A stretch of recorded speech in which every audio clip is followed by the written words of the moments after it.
The family of Auburn High School student Parris Moore files a federal civil rights lawsuit. It stems from an incident in September of last year. Video shows a school resource officer slamming the 14-year-old to the floor. Today, lawyers for the Moore family held a news conference. Our Nikel Delgado has more. Nikel? Mimi, the teen's family admits he was wandering the halls, skipping class, but they said what happened went too far and claims the district tried to cover it up. Tell me a bogus story like they did as to what happened. That tells me right there they're both involved in covering up what they did. So they both knew what they did was wrong.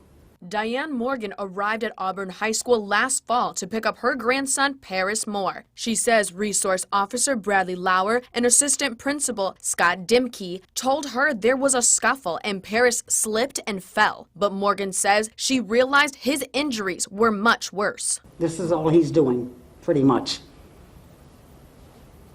And got picked up and slammed to his head.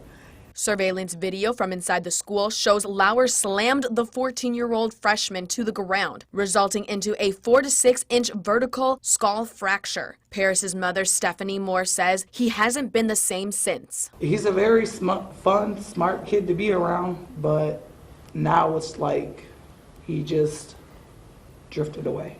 Lauer is no longer a school resource officer at Auburn. We asked the police department what his current role is, but they declined to comment. For him to lose his job, his position,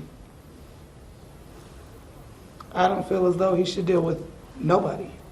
If he can do that to a child in a school where there's cameras, what can he do to a child out here on the street?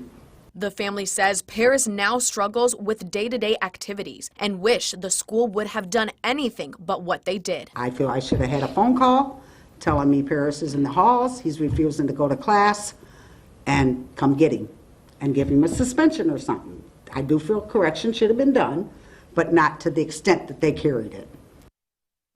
Neither RPS or the city are commenting on the lawsuit. The mayor did tell us he supports the officers and the long-standing relationship they have with the schools to provide a safe learning environment. Mimi?